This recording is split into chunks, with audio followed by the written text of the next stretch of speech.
Bonjour à toutes et à tous, c'est Vincent. Merci de me suivre sur ma chaîne Beaumont Vision. Aujourd'hui, j'ai décidé de vous parler des guides des êtres de lumière. Alors, tout d'abord, qu'est-ce qu'un être de lumière? Qu'est-ce qu'un guide? Donc, comme vous pouvez le voir, de nos jours, nous en parlons de plus en plus. Vous pouvez voir qu'il y a beaucoup de livres qui ont été écrits dessus. Vous pouvez voir notamment beaucoup de vidéos sur YouTube. Donc maintenant, dans tout ce qui est le monde de l'énergétique, dans le monde de l'ésotérisme, on vient à parler d'êtres de lumière et de guides. Donc ce qu'il faut savoir, c'est que chaque individu qui est sur cette terre a un guide, un guide ou plusieurs guides. Les guides peuvent être aussi définis par êtres de lumière. Donc je vais vous expliquer tout ça. Alors, dès la naissance jusqu'à notre mort, nous sommes en fait sous la garde de ce qu'on appelle un ange gardien. Donc, l'ange gardien, lui, son rôle sera de nous protéger durant la naissance à la mort. C'est-à-dire que l'ange gardien se différencie des êtres de lumière à la grande différence que les guides, donc les êtres de lumière, en fonction des périodes de notre vie, vont fluctuer. Ce ne seront pas les mêmes. Alors que l'ange gardien sera le même depuis le début jusqu'à la fin. Donc, pour faire la différence entre ange gardien et guide, donc vous connaissez à peu près tous la représentation des anges qui sont représentés très lumineux avec des ailes. Il y a beaucoup de livres notamment qui ont été écrits dessus, qui ont été répertoriés, et il y en a au nombre de 72 qui ont été bien sûr écrits. Donc l'ange gardien, lui, il va intervenir dans notre vie que si vous le demandez, parce qu'en fait, il va respecter votre libre arbitre. Donc c'est-à-dire que si toute votre vie, vous ne demandez rien à votre ange gardien, il va respecter en fait votre choix. Le choix que vous pouvez vivre votre vie comme vous le voulez. Si, admettons, vous êtes quelqu'un qui ne croit pas à tout ce qu'il y a après la mort, donc qui ne croit pas en Dieu, qui ne croit pas à tout ce qui est caractère religieux, etc. L'ange gardien va être d'accord avec ce choix-là. Donc, il va quand même bien sûr nous guider, parce qu'on a tous bien sûr un message à faire passer, une mission à remplir dans cette vie. Et même si on va pas le solliciter des fois et nous éviter des malheurs, tout ça, il interviendra.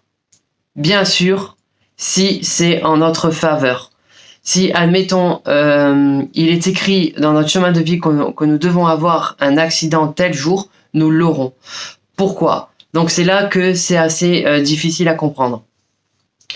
Pourquoi la maladie, la mort de proches ou des accidents très brutals arrivent et qui font partie de notre plan de vie? Parce qu'en fait, à travers tous ces moments douloureux, donc des traumatismes, l'individu en fait va avoir une prise de conscience. C'est-à-dire que la personne qui va avoir une maladie très grave et qui va s'en sortir par la suite, en fait, il avait déjà écrit là-haut que c'est grâce au fait d'être malade qu'il puisse en fait se rendre compte d'une situation dans laquelle il était paralysé.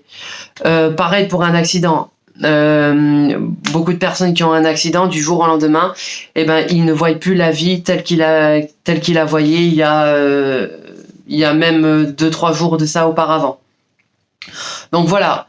Des fois, notre ange gardien va intervenir si, par exemple, nous sommes dans une situation dangereuse. Donc, admettons que nous sommes en voiture et que tout d'un coup, une voiture nous percute, si c'est pas écrit que nous devons mourir dans cet accident ou que nous devons avoir des séquelles, l'ange gardien interviendra. Donc, par une intervention divine que l'être humain ne pourrait pas comprendre, ce protecteur en fait va faire en sorte que la personne sera épargnée. Donc voilà pour les anges gardiens. Donc comme je vous ai dit, il y a beaucoup de livres si ça vous intéresse. Ce qui est bon, c'est si vous voulez vraiment atteindre votre but spirituel, donc votre mission de vie, le pourquoi de cette vie-là, le but de cette vie, ben il est bien en fait que tous les jours en fait, dès que vous vous levez, vous pouvez demander la guidance de votre ange, tout simplement déjà en le saluant, en le remerciant d'être votre gardien, et ensuite vous pouvez lui demander voilà de vous protéger durant cette journée, de vous guider vers ce que vous devez faire, de mettre de la lumière sur vos problèmes, sur vos défauts, sur les parties d'ombre, et vous verrez qu'en fait il va commencer en fait à se lier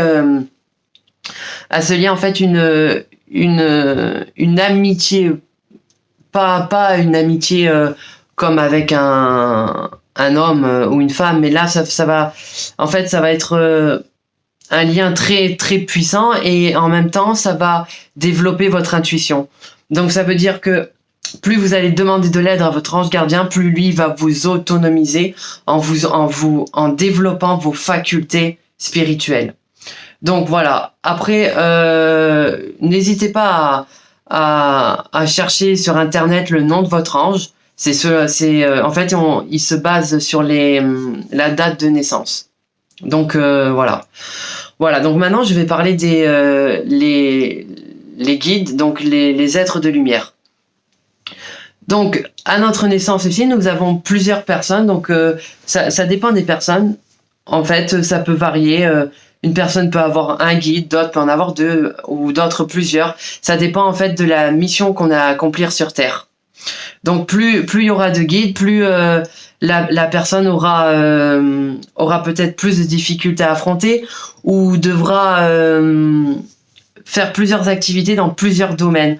Donc c'est pour ça qu'en fait chaque guide va être approprié à telle et telle période de notre vie. Donc voilà, si admettons vous prenez quelqu'un qui est banquier, donc et qui demande son guide pour l'aider dans sa vie de tous les jours, pour le guider, etc. Eh ben il aura un guide spécifique. Si admettons de banquier il démissionne et il veut devenir ingénieur, il veut faire des études pour être ingénieur, et ben là il aura peut-être un autre guide. En fait, si vous préférez, ils sont plus qualifiés pour certaines choses que nous voulons entreprendre. Donc, ce que je vais vous proposer, c'est que que je vous ai expliqué ce que c'est que les guides.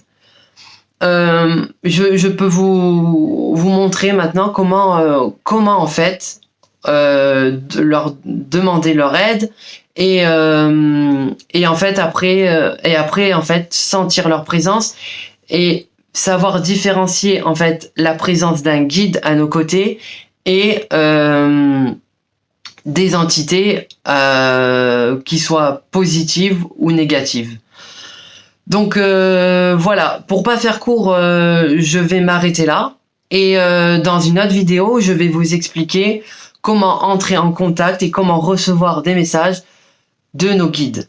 Voilà, merci de liker ma chaîne, de me laisser des commentaires, et je vous fais des bisous et à très bientôt. Au revoir.